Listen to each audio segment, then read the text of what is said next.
¿Cuánto tiempo duró la formación de la Sagrada Escritura? Hablar de tiempos en este momento podría ser bastante atrevido. El Antiguo Testamento está calculado que se comenzó a escribir en la época salomónica, Salomón es hijo del rey David a partir del año 1000 antes de Cristo, pero ya habían habido vestigios de todos los profetas que habían escrito en el Antiguo Testamento a partir de 1800 años antes de Cristo. En caso del libro de la sabiduría viene a escribirse en el año 150. El Nuevo Testamento nos habla de sus tradiciones orales, se remontan a Cristo, aproximadamente de los años 10 al 6, antes del Cristo al 333, al 30-33 ya de la era cristiana. Del año 33 al año que muere Cristo, al año 65, surgen los primeros escritores cristianos. Pablo parece que comienza a escribir desde el 45, o sea, 12 años después de muerto Cristo. Comienzan a aparecer los escritos paulinos.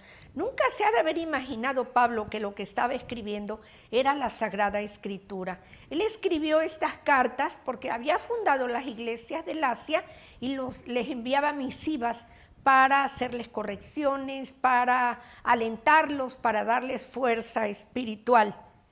Pero el primer evangelio oficialmente, que es el de Marcos, aparece hasta el año 65 de la era cristiana, lo cual nos está hablando que Cristo ya tenía 32 años de muerto cuando aparece el primer evangelio. ¿Qué sucede con estos años? Es lo que anteriores a la Sagrada Escritura, es lo que conocemos nosotros como la era apostólica. Solamente los apóstoles habían estado trabajando sin libro, sin Nuevo Testamento. Leían los Salmos, leían el libro de la sabiduría, pero no había Nuevo Testamento. Que quede bien claro, es la era apostólica. Es la era en que Jesús forma a sus 12 apóstoles y no les dice escriban, les dice vayan y lleven la palabra de Dios hasta el confín del mundo, hasta lo más remoto de la tierra y bauticen en el nombre del Padre y del Hijo y del Espíritu y perdonen los pecados a quienes haya que perdonarles. El año 65 se calcula que haya salido el Evangelio de Mateo, el de Mateo en el 75, Lucas en el 85 y Juan, que es el último en escribir, hasta el año 95 de la era cristiana. Cristo había muerto en el 33, por supuesto que todos ellos escriben ya muchísimo tiempo después. ¿A quién encomendó Dios la misión de enseñar la Biblia? ¿A la Biblia o a la iglesia? Dios no le encomendó la labor de enseñar a un libro porque no había libro. La iglesia nace antes, nace primero, nace en Pentecostés. Lucas nos cuenta en el libro de los Hechos cómo en la reunión de Pentecostés vienen las lenguas de fuego, que es el Espíritu Santo, les quita el miedo, les quita la angustia y les da una fortaleza espiritual increíble con la que ellos salen y comienzan a trabajar en la predicación de la palabra de Dios. No tenían libro, no había libro, entonces la misión grande de la iglesia es esa, enseñar y llevar la palabra cuando ya se hubo logrado. ¿Qué oficio desempeña la iglesia con la Biblia? El principal oficio es fijar su canon e interpretar su sentido verdadero, velar por su integridad y ser regido tanto clero como pueblo por la palabra de Dios. ¿Y cómo fija la iglesia su canon?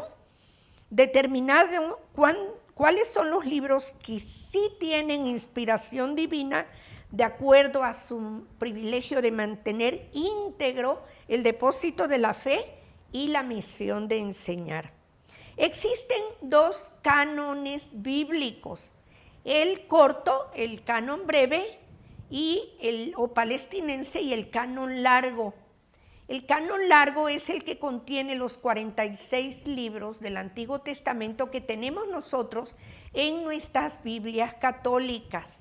El canon breve nada más tiene 39 libros del Antiguo Testamento y son las Biblias evangélicas, les faltan esos 7 libros. La Biblia es Biblia y es una Biblia buena cualquiera que sea, pero faltan para ellos estos 7 libros que nosotros consideramos con inspiración divina. ¿Qué encontramos en la Biblia nosotros? La historia de nuestra salvación. Vemos al Dios Salvador que de manera progresiva se va revelando y a la humanidad salvada, retratada sin hipocresías. ¿Por qué decimos que vemos al Salvador que de manera progresiva se va presentando ante el mundo? Porque la presencia de Dios, la presencia del Espíritu Santo está desde la formación del mundo, está desde el Génesis. Y en cada uno de los personajes del Antiguo Testamento son prefiguras del Mesías.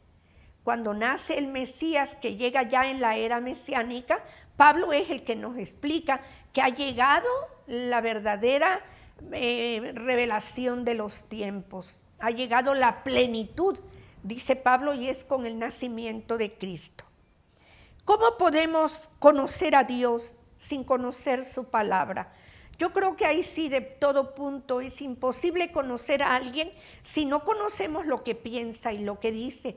Exactamente lo mismo nos pasa con Jesús. Si no conocemos su palabra, lo que Él platicó, lo que Él enseñó, Él no escribió. Definitivamente que quede claro, no hay escritos hechos por Jesús. Los que escriben son los que recibieron esa misión de llevar la palabra escrita. Y eso fue un trabajo literario que hicieron en equipo, organizándose y apoyándose para poder tener en común lo elemental de la Sagrada Escritura. Entonces quedó claro, no podemos conocer a Dios si no conocemos su palabra. No podemos amarlo si no amamos su palabra. No podemos decir que hemos tenido una experiencia de Dios si no sabemos lo que nos está diciendo. Lo mismo nos pasa con el prójimo. ¿Cómo voy a conocer yo a una persona o amarla o respetarla si no conozco ni su pensamiento, ni su manera de actuar, ni su manera de vivir? Eso nos pasa con Jesús. A medida que conocemos más su palabra, amamos más la presencia divina del Espíritu Santo y amamos más su palabra en todo su esplendor. ¿Quién es la palabra de Dios? Es una persona eterna. Es la sabiduría divina, es su mente, su Hijo, su verbo o palabra eterna. Así dice el libro del Génesis y así comienza también Juan su evangelio, parafraseando al Génesis y haciendo un paralelismo. Como el Génesis comienza, en el principio la palabra era, y la palabra estaba hablando y actuando con Dios, y la palabra era Dios. Ella estaba en el principio, todo se hizo por ella y sin ella no se hizo nada de lo que existe. Juan en su capítulo 1 dice, es el engendrado del Padre, por medio de quien y para el cual Dios hace todo. Esta persona eterna habita en medio de nosotros. Es el Emmanuel, el Dios con nosotros, el Yehoshua hebreo, el Dios, el Yahvé nos salva y a quien nosotros conocemos como Jesús, la segunda persona